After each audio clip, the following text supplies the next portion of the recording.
Hi viewers, welcome to our channel. ప్రస్తుతం మనతో పాటు ప్రముఖ పొలిటికల్ అనలిస్ట్ మంది రామారావు గారు ఉన్నారు. వారితో ఒకసారి మాట్లాడదాం. సో నమస్కారం సార్. నమస్తే అండి. సార్, కాంగ్రెస్ పార్టీకి షర్మిల గారు రాజీనామా చేయబోతున్నారంటూ వార్తలు వినిపిస్తున్నాయి సార్. మరి వార్తల్లో నిజమెంత ఉంది? ఎందుకు మరి కాంగ్రెస్ పార్టీకి రాజీనామా చేయాలన్న ఆలోచన ఆమెకు వచ్చింది? అంటే ఆ కాంగ్రెస్ పార్టీ ఎప్పుడైనా అదే విధంగా ఉంటుందా? అతను డెవలప్మెంట్ చేయలేక ఇటువంటి నిర్ణయం తీసుకుందా అని చెప్పేసి కొంతమంది అభిప్రాయపడుతున్నారు సార్. మీరేం చెప్తారు సార్? ఇప్పుడు రాజీనామా చేయబోతుంది అని చెప్పే కంటే కాంగ్రెస్ పార్టీలో ఉన్న వాళ్ళే రాజీనామా చేయమంటున్నారు.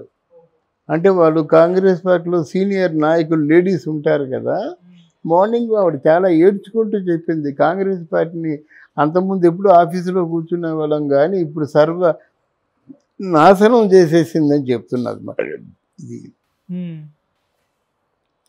మనం కూలక్షంగా ఆలోచించినట్టయితే షర్మిల గారు అసలు రాజకీయ స్ట్రాటజీ తప్పు.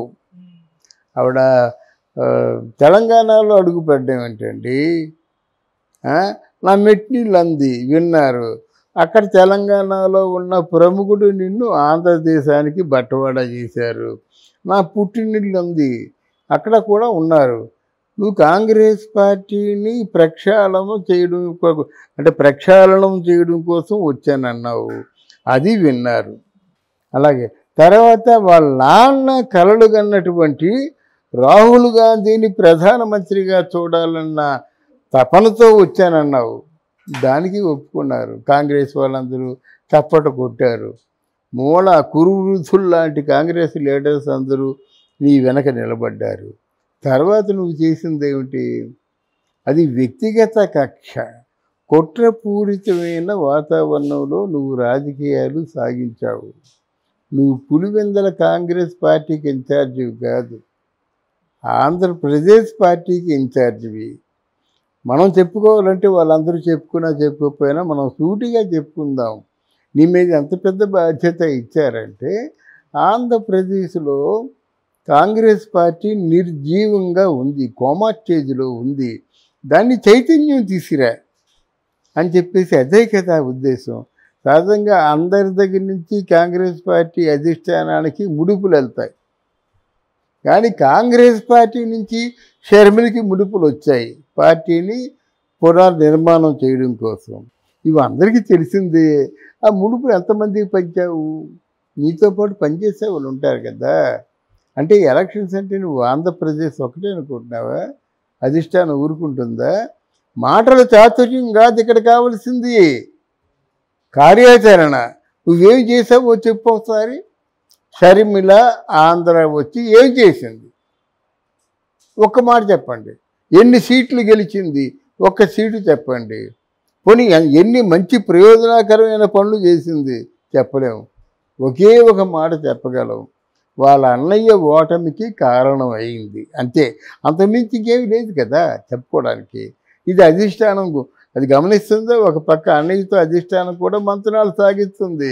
ఎందుకురా బాబు, వైఎస్ఆర్ కాంగ్రెస్ పార్టీ వచ్చి కలిసిపోవని. కలిసిపోవడానికి సిద్ధంగా ఉన్నాడు, వీళ్ళు అరెస్ట్ చేయడానికి సిద్ధంగా ఉన్నారు. అర్థమైందా? వాడు పార్టీలో కలిసిపోయినట్టయితే మిగతా తోకంతా ఊడిపోతుంది బీజేపీ వాళ్ళకి. అష్ట దిగ్బంధంలో వాళ్ళిద్దరూ అన్నయ్య చెల్లెలు ఉన్నారన్నమాట. ఈ ఎంతకాలం ఇలా పార్టీని నడిపించినట్టయితే అంటే నిన్ను జనం మెచ్చుకుంటారు. పార్టీ నడిపించడం అంటే వెళ్ళి మీటింగ్ పెట్టడం కాదు. పార్టీ తరఫున ఆ ప్రాంతాల్లో తక్షణమే నిర్వహించవలసిన కార్యక్రమాలు, రోడ్లు బాగా వేసేయండి. ఒకళ్ళ పర్యావరణం కొంచెం ఫెయిల్ అయిపోయింది, చేసేసాయి. ఒక 50 కోట్లు అంత పెట్టి 100 కోట్లు దానికోసం మీకు అధిష్టానం డబ్బు ఇస్తుంది. అంటే మీరు చేసే కార్యక్రమం ప్రజల్లో కనిపించాలి. అది కనిపించుకుంటా నేను ఎంతకాలం అండి రాజశేఖర రెడ్డి బిడ్డ, మరి వీడు రాజశేఖర బిడ్డే, ఆవిడ రాజశేఖర బిడ్డ అంటే ఎలాగవద్దండి? అది తీసి పక్కన పెట్టండి. ఇప్పుడు రాజశేఖర రెడ్డి, ఇప్పుడు ఇందిరాగాంధీ మనవడు అని చెప్పేసి ఏ రోజైనా సంజయ్ గాంధీ కానీ రాజీవ్ గాంధీ కానీ చెప్పుకున్నారండి? అసలు ఆ మాటే లేదు కదా. మా నాన్న జవహర్లాల్ నెహ్రూని ఇందిరాగాంధీ చెప్పుకోలేదు, వాళ్ళ తాత మోతీలాల్ పండిట్ అని ఇందిరాగాంధీ చెప్పుకోలేదు, మా అమ్మ ఇందిరాగాంధీ అని చెప్పేసి రాజీవ్ చెప్పుకోలేదు. ఈరోజు వాడు పేరు రాహుల్ గాంధీ కూడా పదే పదే ఇందిరాగాంధీ రాజీవ్ గాంధీ ప్రస్తావన తీసుకురాడు. అది బాగుండదు, ఇది చిల్లరగా ఉంటుంది. కానీ వాళ్ళ తాతలు వాళ్ళు గొప్పగా ఉండండి, వాళ్ళెందుకు బజార్లో లాగనిస్తారు, మీరు లాగుతారు. కనుక డెఫినెట్గా షర్మిల మాత్రం ఈ పార్టీ నుంచి తప్పకుండా వెలువేయకముందే ఆవిడ రిజైన్ చేస్తుందని విశ్వసనీయ వర్గాల ద్వారా పోగొట్టారు. అలాగే తర్వాత వాళ్ళ నాన్న కలలు కన్నటువంటి రాహుల్ గాంధీని ప్రధానమంత్రిగా చూడాలన్న తపనతో వచ్చానన్నావు, దానికి ఒప్పుకున్నారు. కాంగ్రెస్ వాళ్ళందరూ చప్పట కొట్టారు. మూల కురువృద్ధులు లాంటి కాంగ్రెస్ లీడర్స్ అందరూ నీ వెనక నిలబడ్డారు. తర్వాత నువ్వు చేసింది ఏమిటి? అది వ్యక్తిగత కక్ష, కుట్రపూరితమైన వాతావరణంలో నువ్వు రాజకీయాలు సాగించావు.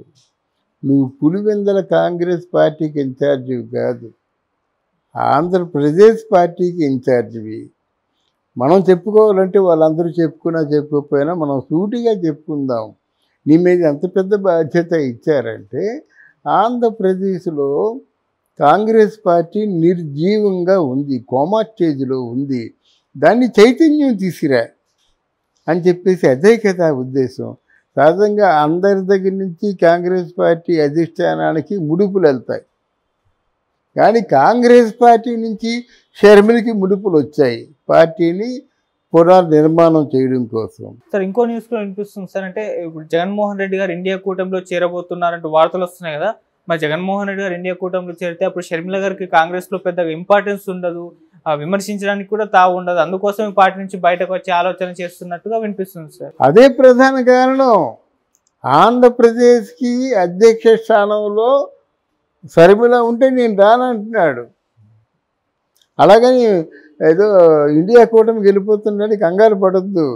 ఇండియా కూటమికి కానీ జగన్మోహన్ రెడ్డి వెళ్ళినట్టయితే అడుగు పెట్టిన 2వ రోజు అడుగు జైల్లో ఉంటుంది, ఇంత ఖచ్చితంగా చెప్పగలం. అక్కడ ఇండియా కూటమిలో అడుగు పెడితే 2వ అడుగు జైల్లో ఉంటుంది, ఇది రాసుకోండి. కనుక ఆయనకి అష్టదిగ్బంధం. పోనీ బీజేపీలోకి వెళ్తే బీజేపీ వరకు ఊడిపోతుంది. ఎందుకంటే పార్టీలో కలిసినది కాదు, ఒక హంతకుడిని ప్రోత్సహించిన వాడిని మీరు ప్రోత్సహిస్తున్నారు. ఈ పార్టీకి ఉన్న వాల్యూ ఏమిటండి? వాళ్ళు ఎక్కడ వాళ్ళ అస్తిత్వాన్ని కోల్పోతున్నారు.